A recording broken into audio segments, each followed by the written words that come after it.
Cube. Débat, opinion et analyse. Explore toutes les facettes de l'actualité. Écoutez, ça fait des années qu'on en parle, que ça soulève des questions, qu'il y a des rapports qui sont faits dans ce dossier-là, la question de la qualité de la nourriture, de la préparation de la nourriture, de la salubrité aussi, l'hygiène des repas qui sont offerts en CHSLD. Mais là, c'est vraiment la goutte qui fait déborder le vase. Radio-Canada qui nous apprend que Santé Québec a décidé de couper des formations pour les cuisiniers en CHSLD. C'est extrêmement inquiétant et troublant. J'avais envie d'en parler avec Sylvie Tremblay. Sylvie Tremblay, qui est présidente du regroupement provincial des comités d'usagers. Madame Tremblay, bonjour. Bonjour, Madame Durocher. Donc, vous représentez vraiment les usagers, donc les gens qui n'ont pas le choix de manger cette nourriture-là dans les CHSLD. On sait qu'il y a des problèmes de qualité, qu'il y a des problèmes de goût, mais là, on découvre que finalement, Santé Québec va jusqu'à couper des formations pour les cuisiniers.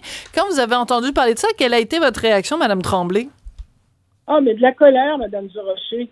Oui. Parce que qu'on apprend dans le rapport de l'Institut d'hôtellerie du Québec, puis je reviendrai sur le fait que le ministère de la Santé avait demandé à l'Institut, ce qui est quand même un fleuron au Québec, absolument, pour la restauration, de travailler avec le ministère pour améliorer les services dans les CHSLD, de faire le tour des CHSLD et de voir où le bas blesse, comment on peut les supporter et faire de la formation. Alors, première étape, ils ont fait le tour. Ils ont vu qu'il y avait 24 CHSLD qui étaient sous les normes et je vous dirais sous les normes, oui, avec des problèmes d'hygiène, des capacités chaud-froid, de la non-cuisson. Puis vous comprendrez que quand on avait vu ça, on s'était dit, mais là, il y a des personnes âgées, puis je les appelle nos vieux et nos vieilles, là, parce que elles sont excessivement vulnérables. Oui. Donc, elles avaient des repas à la fois, quelquefois cuits, quelquefois non cuits. Ensuite, on se demande pourquoi ces personnes vulnérables-là ont des gros problèmes de santé quand elles sont en CHSLD. Enfin, j'en passe. Donc, les 24 CHSLD en question devaient être monitorés par l'ITHQ. Ce que ça a fait avec la coupure, c'est on ne les a pas on les a pas accompagnés, et deux, les bonnes pratiques ne se seront pas transférées aux 300 quelques autres CHSLD. Donc, on revient toujours à la même à la case départ. Et au-delà de ça, Madame Desrochers, vous et moi, là, vous l'aviez dit en entrée de jeu, on passe notre vie à dire il faut régler ce problème-là. Parce que les aînés, nos vieux et nos vieilles dans nos CHSLD vétustes ont un seul plaisir dans la vie, tellement, et c'est la bouffe. Absolument, mais tout à fait. Donc, vous avez entièrement raison. C'est que la nourriture, c'est pas juste manger du poulet avec des petites carottes, là. Il y a différents aspects. Il y a l'aspect, évidemment, des nutriments, mais il y a aussi l'aspect plaisir, il y a l'aspect nostalgie, il y a l'aspect bien-être mental. Tout ça est relié aussi à la qualité de la nourriture. Alors écoutez, dans le rapport, moi, il y a quelque chose qui m'a jeté à terre. L'équipe de ITHQ, donc on nage dans les acronymes, mais bon, l'Institut de tourisme et d'hôtellerie du Québec, qui a constaté l'absence de connaissances de la part des gestionnaires, donc des gens qui gèrent des cuisines, mais qui connaissent rien à ce qui se passe en cuisine. Moi, quand je lis ces affaires-là, j'ai l'impression qu'on se moque un peu de nous comme contribuables, et a fortiori, on se moque des gens qui sont en CHSLD. Mais vous voyez l'absurdité de l'affaire. C'est-à-dire que on parle de pénurie de main-d'œuvre dans les établissements, mais un gestionnaire de proximité, ça existe et ça devrait exister. Et c'est là qu'il faut les mettre, ces gestionnaires-là. Parce que, effectivement, qu'est-ce que les personnes âgées ont besoin en CHSLD? D'être logées confortablement et d'être bien nourries et d'être accompagnées parce qu'elles ont des problèmes physiques et des fois de démence là, assez avancés. Alors, vous avez tout à fait raison. Et c'est l'Institut d'hôtellerie du Québec qui, par sa formation, par sa capacité d'enseignement, aurait enfin travaillé avec les établissements pour, travailler au goût, travailler à la salubrité, permettre aux gens d'avoir des aptitudes, des habitudes, moins faire des économies parce qu'il y a des pertes là, au niveau des menus. Mm-hmm. Alors, pourquoi on a déplugué en bon québécois cette merveilleuse initiative? On donne des milliers de sous à Santé Québec pour des projets de santé numérique, de tout et j'en passe. Très bon point. Et on n'est même pas capable de trouver un petit peu de sous, parce qu'il n'y en avait pas des milliers, pour travailler avec l'Institut d'hôtellerie du Québec pour améliorer la bouffe en CHSLD. On n'a plus de mots, là. Les usagers, nous, on représente les gens, là, puis ils sont vraiment en colère. Je dirais ça, là. Mais le mot colère, ça fait 2 fois qu'il revient dans votre bouche et il est tout à fait approprié. Et cette colère-là est tout à fait légitime, Madame Tremblay. On le serait à moins, parce que c'est important de rappeler un CHSLD. J'ai fait tellement souvent des entrevues avec Jonathan Marchand, entre autres. C'est un milieu de vie. Il faut pas oublier, les gens qui sont en CHSLD, c'est leur maison, c'est leur foyer, c'est leur chez nous. C'est pas un endroit où on va pour une petite période ou quelques heures, puis on retourne à la maison, puis on se prépare un bon petit poulet barbecue.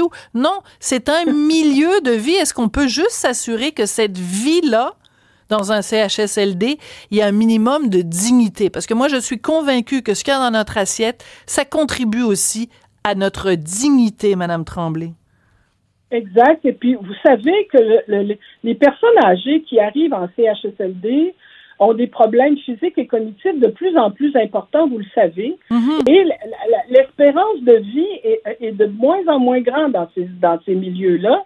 Donc, effectivement, ce milieu de vie-là doit accompagner de façon digne, je dirais. Oui. Les personnes âgées, nos personnes âgées québécoises, là, souvent nos hommes et nos femmes qui ont travaillé beaucoup pour le Québec, il faut vraiment, là, arrêter de tergiverser, de trouver des bonnes pratiques et enfin, donner de la qualité à la bouffe dans ces établissements-là.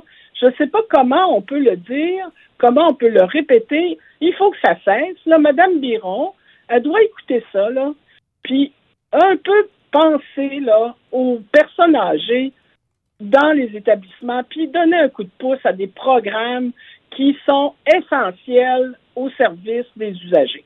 Voilà. Puis c'est fini, là, les hot dogs avec les chips puis les petites asperges, là. Je veux quand même revenir un petit peu en arrière.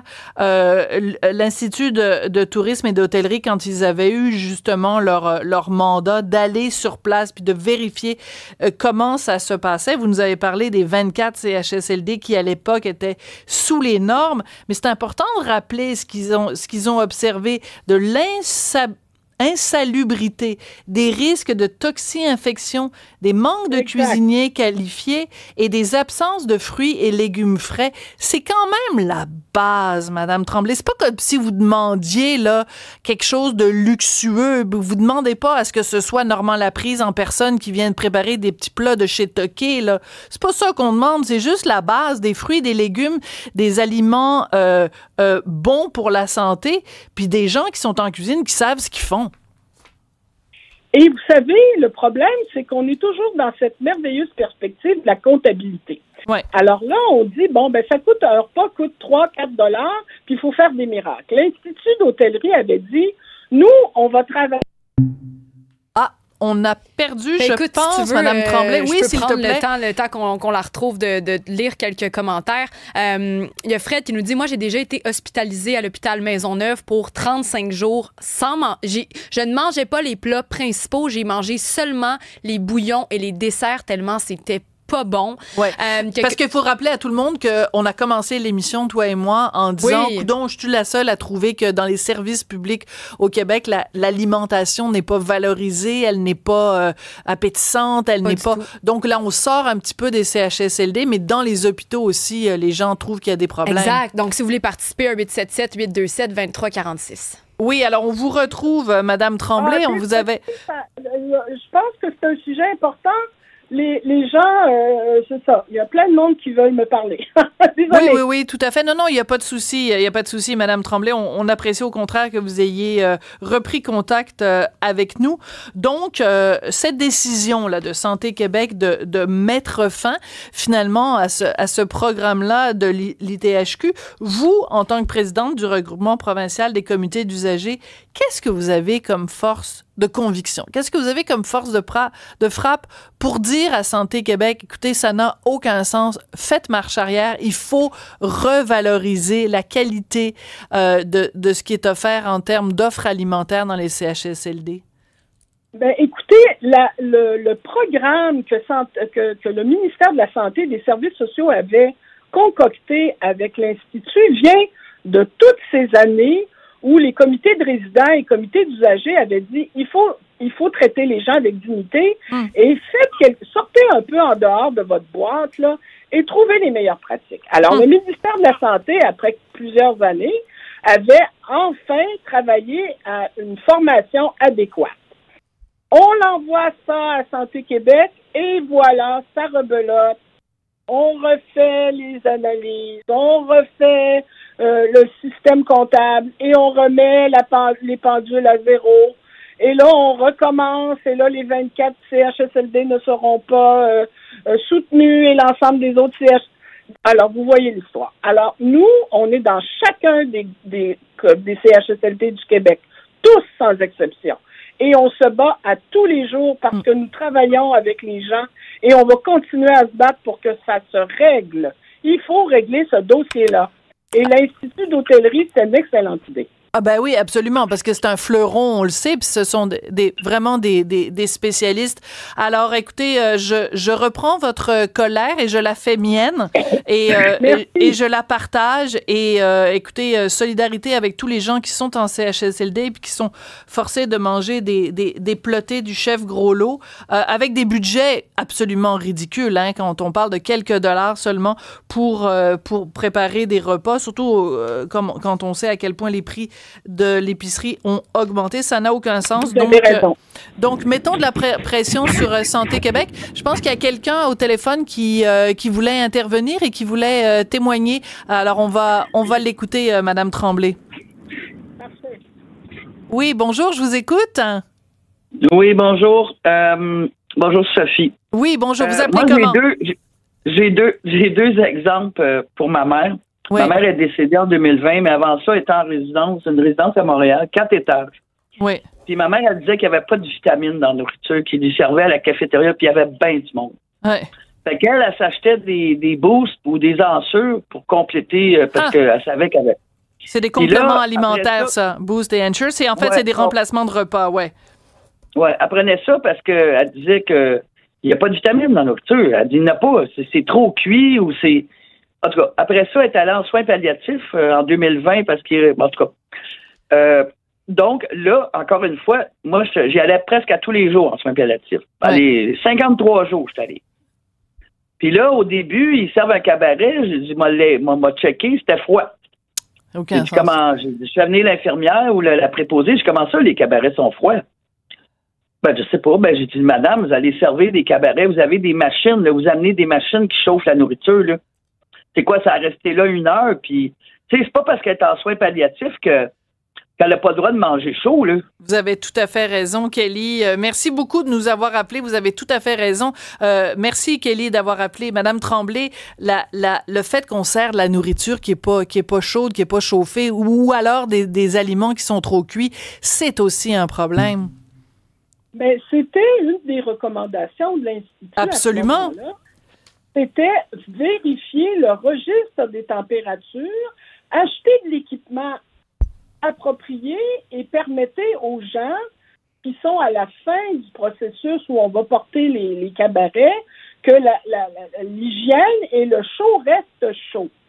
Le problème aussi qu'ils avaient constaté, c'est que il y avait du non-cuit aussi. Alors, la bouffe arrive froide, elle reste froide et en plus, comme il n'y a pas de système pour garder l'hygiène, il y a de la bactérie derrière ça. Alors, les 24 CHSLD devaient être monitorés et on disait aussi, dans ce contexte-là, adapter l'ensemble des équipements pour que les personnes puissent, qu'importe si c'est le premier cabaret jusqu'à la fin, puissent avoir des repas avec un registre de température adéquat. Et je comprends le monsieur, c'est un exemple hyper concret de ce que les personnes âgées vivent en CHSLD. Tout à fait. Sylvie Tremblay, bon courage à tous les gens qui sont en CHSLD, puis je vais faire la recommandation que je fais depuis des années, qu'on demande aux gens responsables d'aller passer une journée, petit déjeuner, lunch, souper, dans un CHSLD, et après ça, ils vont en avoir soupé, puis peut-être que là, ça va les réveiller, puis ils vont se dire que ça n'a pas d'allure. Sylvie Tremblay, vous êtes présidente du regroupement provincial des comités d'usagers. Merci beaucoup de nous avoir parlé à Cube aujourd'hui. C'est moi qui vous remercie, Madame Desrochers.